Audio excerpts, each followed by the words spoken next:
Welcome to Thanksgiving week. We're going to be making mashed potatoes and Brussels sprouts. And we need a pound of potatoes. And we're going to start off by using our scale again.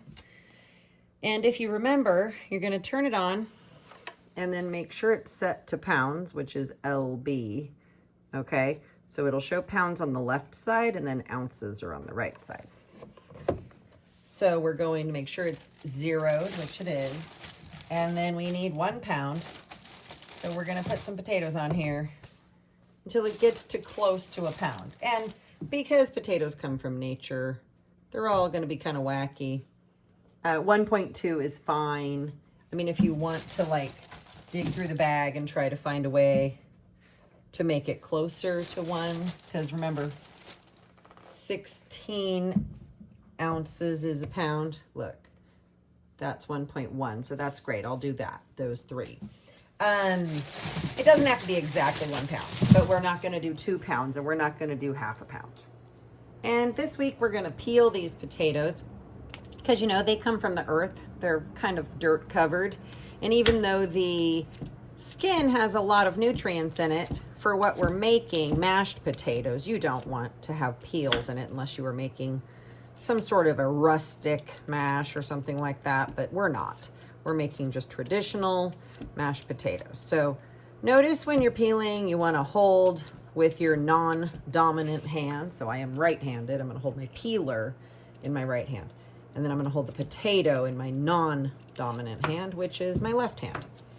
And as you're peeling, you want to peel onto a paper towel like this so that it makes it easy. When we go to throw away the peels, we just wad up the paper towel. And if you get to a point where you have like some funky brown spots, see my potato has a funky brown spot, you just keep peeling until the funky brown spot goes away. And sometimes it takes a while. It takes a few peels till it goes away. So you're just going to be really careful, always peeling away from you. And these peelers are very, very sharp. So just be aware of that and be smart and be careful when you're working. Sometimes I set it down so that I get a little bit more comfort and traction. So I know that it's safe for me. Okay, and then I'll peel the third one. And what you want to do is you want to wash them all, but not until after you peel them. Because if you wash them before, they're still gonna have a little dirt on them, and you'll have to wash them after anyway. And you have 2 peelers in the kitchen, so you could have 2 people peeling, just to make things go a little faster.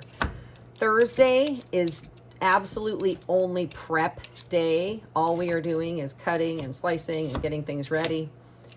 And then Friday, we're gonna cook everything, so it'll be hot and fresh. Okay, once you're done peeling, you're just gonna wad up your paper towel like this and carry this over to the trash can.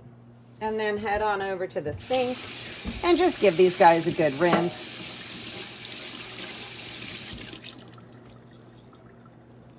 And dry them off with a towel.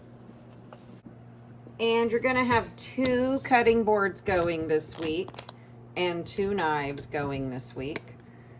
2 separate stations. And because we're making mashed potatoes and we need these to cook within a period tomorrow, and we need to cut them pretty small. So this is very similar to how we cut them up previously for our potatoes in our breakfast burritos. So you're going to want to cut them into small cubes. They don't have to be perfectly square, but we want them to be small enough that they will cook quickly. Okay, so again, I'm cutting lengthwise and then cutting through the opposite direction. So if you missed that, I'm cutting lengthwise about ½ inch strips. So there's actually 4 strips here. Okay, and then cutting crosswise. And you just keep doing that for all of them. All right, and when you are done cutting, we're gonna store these for Friday. So we're gonna go ahead and put them into a Tupperware, but you're not done. That is not the last step. You're gonna come over to the sink and you're going to fill this Tupperware so that all the potatoes are covered in water. This is a really important step because if you don't do this, your potatoes will turn black overnight. They will oxidize, which causes them to turn black. So you have to do this before you store them. And then when you give them to me, they'll look like that. At the same time, you are going to prepare your Brussels sprouts, and you're going to get 8. And they're kind of a bunch of different sizes. So just grab 8 of any size. There's some really big ones out there that I did not buy. I chose to buy the smaller ones. I personally think the smaller ones are better. They're more tender, easier to chew. They cook a little faster, which helps us. Okay, so you're gonna cut off the end. Okay, that's the first step. Then you can get rid of a couple leaves if they fall off. You're gonna just slice it down the middle. So you're gonna have 2 halves. So you're gonna cut the end and then slice it down the middle. Cut the end, slice it down the middle. Cut the end, slice it down the middle. Now, as I've explained before, this is a cooking class, not an eating class. So that's why we're doing a small portion of Brussels sprouts, just so you can try something new. Possibly new. Some of you probably eat Brussels sprouts all the time. Well, there's a little tiny, tiny one. Okay. And this can be trash, but if these leaves fall off over here, just keep them. There's no reason to throw them away. Okay, so you'll only have a very small amount of Brussels sprouts. It's 8 small Brussels sprouts cut in half. And all we did was cut off like the stem area. All right, and last but not least, on Thursday, we're going to also peel our garlic because this tends to be something that takes you guys a while, and it shouldn't, but it's just because we're learning, and that's totally fine. So I want to make sure we do it Thursday and we're ready on Friday. So this is called a garlic bulb. Okay, this is the whole thing, how it grows. Then you break it up by smashing it with your hand, and then you get what's called the cloves. Okay, so these individual segments are called cloves, and we need 2 cloves. So you want to get 2 that are a pretty nice size. And then all we're going to do is prepare them so that Friday when we come in, you are ready to put them through the garlic press, which we'll talk about a little bit later. We're not there yet. So these have a pretty hefty skin on them, like an onion. And what you want to do is cut off the end that's attached to the root. So that's that end. Not the pointy end. That's good. Just leave that. The end that's attached to the root. Okay. So you're going to have 2 of these, and you cut just a little bit there. And you're going to take the side of your knife, okay, the side of your knife, place it on top of them, and then press down. And then they will loosen up the skin, and you'll be able to pull the skin off. And if you don't do that, you'll spend your whole life trying to pull the skin off. So really, you need to make sure you do that, or it won't work. Then at the end of the day, Thursday, you're going to have your 2 skinless garlic cloves. You're going to have your Brussels sprouts just sliced in half with the little ends removed, and your potatoes in your Tupperware container with the water. All right, so now it's your Friday, day 2, and I'm collecting my ingredients. So for the Brussels sprouts, we have 2 tablespoons of butter, but notice they're in 2 separate pieces. I'll have yours broken up like that too, okay? And you have your 2 cloves of garlic, and we're going to use the garlic press, that's this guy here, to smash it. So what you do, these are going to be, there's 2 of them, and they will be up front sitting on the demonstration table with all the ingredients. And you're going to put your cloves of garlic in here. And if they don't fit together, you can do them separately. And you have to have a little spill bowl so you have somewhere for this to land. And you're gonna squeeze it. Let's see if I can get a good angle for you to see what I'm doing here. And you have to squeeze really hard, okay? Just like the juicer. Squeeze it really hard, use your muscles. And there's my garlic. Okay, and that's all the garlic you need. And then whatever's just left in here, like you don't really have to worry about it. The next group will use it, and then I'll just clean it once at the end of the period. Okay, so just leave this up front. Do not take it to your table. Okay, and then if you notice on this one for the Brussels sprouts, it says that we need some Parmesan cheese, and you can use, if you're at home, you can use any kind of Parmesan cheese you've got. If you have that fancy shaved kind, that would work great too. In class, we're going to be using Parmesan this kind this week, okay? But if you're at home, you can use either one. And we need 2 tablespoons of this. And just like with most cheese items that we measure in class, I would appreciate it if you would not take a giant heaping tablespoon. You don't really have to like level because it doesn't really work. But, you know, tablespoon-ish, okay? So there's my ingredients. And then it talks about down here, up to half a teaspoon each of salt and pepper. So when you're making these, you'll sprinkle with your choice amount of salt and pepper, but don't go crazy or your team will be like overwhelmed by salt. All right, and now we're talking about Friday for the potatoes. And the very, very first thing you want to do when you get into your kitchen is put your 5 cups of water on the stove to boil. Like, you really want to do that right away, because as we have learned, waiting for a pot of water to boil takes your whole life, like forever, okay? So that's the very first thing you want to do when you get in your kitchens on Friday, okay? We've already done steps 2 and 3, and then step 4 is as soon as your water comes to a boil, you're going to put those potatoes in using a slotted spoon. All right, I'm just putting my pot of water on to boil, and you can use all those same old tricks that we know about putting half a teaspoon of salt in if you would like to make it work faster, and putting a lid on it to make it boil faster. All of those things still work. There's a lot of overlapping ingredients this week, so I would say let's have the cook be in charge of the potatoes, and let's have the assistant cook be in charge of the Brussels sprouts. And although you guys are sharing tools and stuff, please keep everything separate, okay? Because it's going to be really important you're not putting the wrong measurement in the wrong place.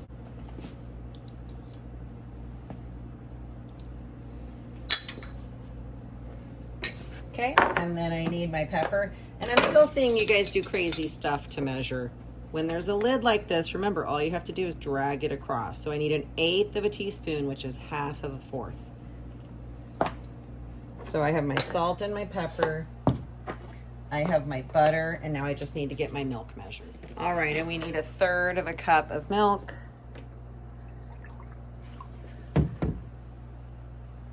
I got lucky on that one, right at the line. Once you get your potatoes, you're gonna put your colander in the sink, and then you're gonna dump this container right through the colander so that they are ready to be used. And of course, you're gonna wash this, and we all know we have to wash the lid and the bottom, not just the bottom. It would be a really great idea to look at your recipe and compare it to all of the ingredients you have out ready to go for each of your separate side dishes. So that's the idea if you guys haven't caught on. We're doing some side dishes that you could do for Thanksgiving. And if these end up being something you enjoy, if you want to make, you know, double or triple or quadruple the amount, you would do exactly the same thing, just in a bigger portion. Like, you don't have to make 8 Brussels sprouts at a time. You could easily make 32 Brussels sprouts or something like that. And the same goes for the mashed potatoes. So I'm just checking. I have everything here I need for my Brussels sprouts except for the salt and pepper. And then I'm looking over here at my potato station, and I have everything I need over here for my potatoes. There are 5 ingredients. I have 5 ingredients. So I really recommend you guys do this, because what happens a lot of the time is you guys lose track of which salt goes where, which butter goes where. Okay, so the way I have it laid out would help you to have a station like that. And I have my water on the stove on the left side because that's the biggest burner. I'm going to do my Brussels sprouts in the cast iron skillet here on the right side. And this pan is also, I mean, this burner is also big and it's going to work pretty quickly. And this is a really great, easy recipe. Something you could totally do at home, even if you don't have a cast iron skillet, just use a regular skillet. But because we have these and we don't use them very often, I thought it was a great opportunity for us to use them. So I have my skillet ready to go. I'm putting my 1 tablespoon of butter in. And I'm going to get 2 tools out to work with. I'm going to get my new tongs that I just got, these guys here, and I'm going to get my wooden spoon. So we're going to be using both of these things for the Brussels sprouts. So we're just waiting for the butter to melt, and while it's melting, the pan is heating up. And the whole time you're cooking these, you want them to be on medium high. And what that means is we need the flame big enough to heat things up. You can see the fire there, but we also don't want it on like the well, I guess it is sort of the maximum. You could turn it down as you go, but you'll see as you're working with it, and remember, keep your pan handle in. We don't want to lose points for that. As you're working with it, sometimes the pan gets too hot. If it gets too hot and it's smoking, turn it down. So I'm waiting for my butter to get foamy, which it's just starting to do. Okay, here it goes. So we don't want it to turn brown. We're going to go ahead and put the garlic in, and I also do not want the garlic to turn brown at this point. And then once that garlic is starting to sizzle and become fragrant where you can smell it,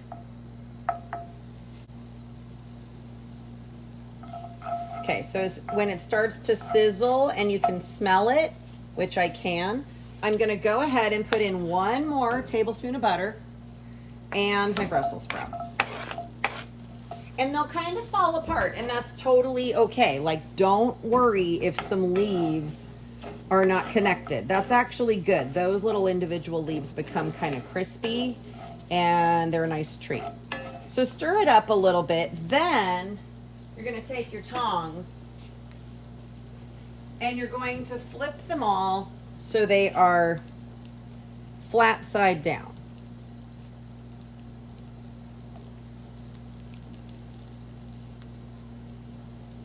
There we go. So they should all have a little butter on them, and you're going to put them flat side down. And then you're going to find your pan lid. And this is the same lid we used before. We just have a generic lid. And then you're going to set yourself a timer for 4 minutes. After 4 minutes, you will check to see if they are brown.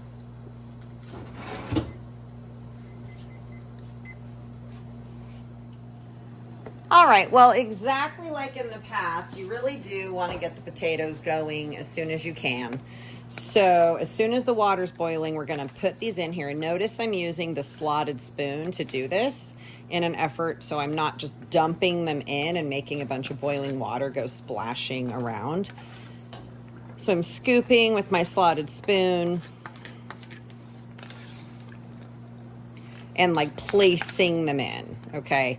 And you really need to make sure your water's got a nice rolling boil going. That is not a new term, so we are not using that term this week. So again, the idea is things you can do to help out whoever is cooking at your house for Thanksgiving. I imagine there is one person at your house who does most of the Thanksgiving cooking. Okay, once your potatoes are in the boiling water, you are going to cook them until they are fork tender. What that means is you're going to get a fork and use your slotted spoon. And when they've cooked for a little while, you'll pull a few out and you'll stab them. I just put these in, so I know they are not ready to go. My 4-minute timer just went off, so I'm gonna take the lid off of here. I'm gonna just set the hot lid somewhere safe, and I'm gonna start flipping these over. And if you notice, they are already brown on one side. So we're just gonna give them a good turn so that we can cook them for another, I think it says another 3 more minutes. Now these are very small. If at home you were working with bigger Brussels sprouts, you would want to quarter them. These are, in my opinion, a really nice size. I think they're more tender this way. This is all just my opinion. I am not a professional chef, so don't go telling some famous chef that I told you smaller ones are more tender. But I do really like smaller ones. I also prefer smaller asparagus, but we are not making asparagus. I'm just talking about random vegetables. I'm sure you're thrilled. Okay, and we're gonna cook that for another 2 or 3 minutes. Not very long, just until they're starting to brown on the other side. These cook up really quick. So after another 3 minutes, I took the lid off, and then because this pan is really hot, I'm just gonna move it over to a cool burner while I set up a station on my blue thing with a towel so that I'm ready to go. That's where I'm gonna transfer these into the serving bowl. I know, amazing camera work, you guys. You're welcome for that. Steven Spielberg is calling. Okay, so now I have these over here. And again, if you were to melt the blue thing, it's okay. Like if you're gonna melt anything, melt this. All right, please. I have my serving bowl ready, and I'm gonna go ahead and get these out of here. And the little bit of char, like the dark brown, is okay. These are not black. These are charred, nice, and brown, which is actually desirable, believe it or not. I know you think I'm crazy, but I'm not. I mean, maybe I am, but that is not what makes me crazy. Okay, so now you will add your pinch of salt up to a half teaspoon, I'm sorry. A half teaspoon would be a lot, so I don't recommend putting that much. And then I'm gonna use the little shaky shake side of the pepper, and I'm just gonna shake a little pepper over it like that. And I'll sprinkle on my Parmesan cheese. And then I'll just stir these up so they all have a little bit of everything on them. And this is just a taste. Again, not an eating class, a cooking class, just for you to try something that might be new to you. There's lots of ways to make Brussels sprouts. This is one of my favorites. It's very mild in flavor compared to some of the other ways. Okay, back over here to our potatoes. We're gonna test again to see if they are fork tender, and I'm just positive they are. So look, my fork just goes right through them. These cooked for probably 8 or 9 minutes because I cut them so small, they cooked really fast. And I have my colander ready to go in the sink with my oven mitt. I've grabbed my pot. And we're using the saucepan. It works great. Okay, and don't ever put the pan directly on the countertop. A towel is a good way to go. I need my milk to be hot, so I'm gonna put it in the microwave for not very long, maybe 30 seconds or so. It's just not very much milk. So if we put it in for much longer, it will end up scalding the milk, and it'll have like a skin across the top and be kind of yucky. So really probably not more than 30 seconds. So please remember, you guys, that I am one person, so I cannot have 2 things going at the same time. You have lots of team members, and you need to be accomplishing all these tasks at the same time, okay? And I would, again, recommend you get the potatoes into that water as soon as you possibly can. None of this is hard. It will go quickly, and you will be so knowledgeable and ready for Thanksgiving with your family. Okay, so after I put my potatoes into the colander, I put them back into the pot here. And as the directions say, return to pot and stir over medium heat about 1 minute. That's gonna get rid of the excess water that's in the pot from them being cooked previously. So you're going to turn the stove back on, which I'm having a hard time doing. Let's try this one. See, it happens to me too, guys. Not just you. There, that one worked. So I'm putting it back in there, and I'm going to get rid of the excess moisture just by stirring it around.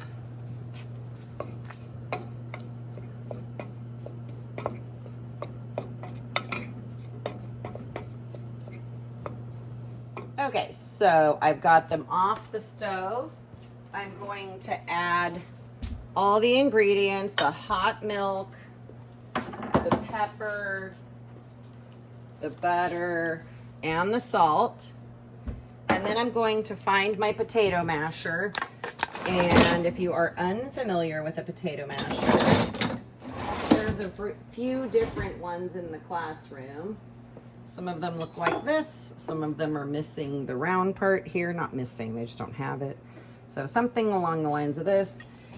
And you're going to mash the potatoes. And we're no longer on the stove. Okay, you're only on the stove at the very beginning. But everything in there's hot, so it's going to be nice and hot and creamy.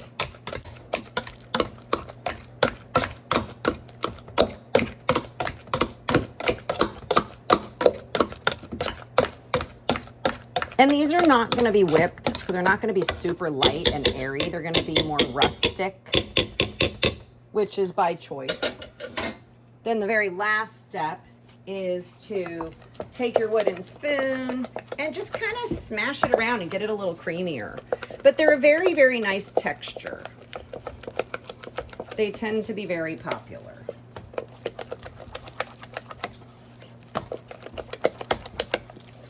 All right. So that's what our potatoes will look like. And again, it's a taste, it's not a meal. Not this week.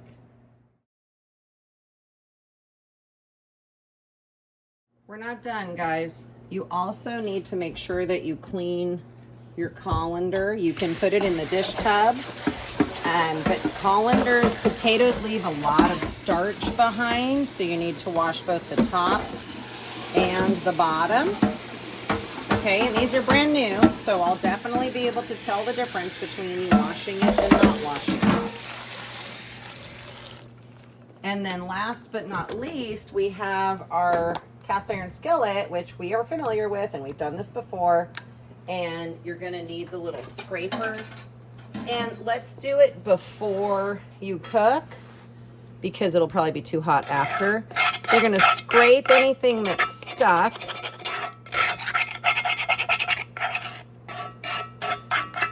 And then get some paper towels.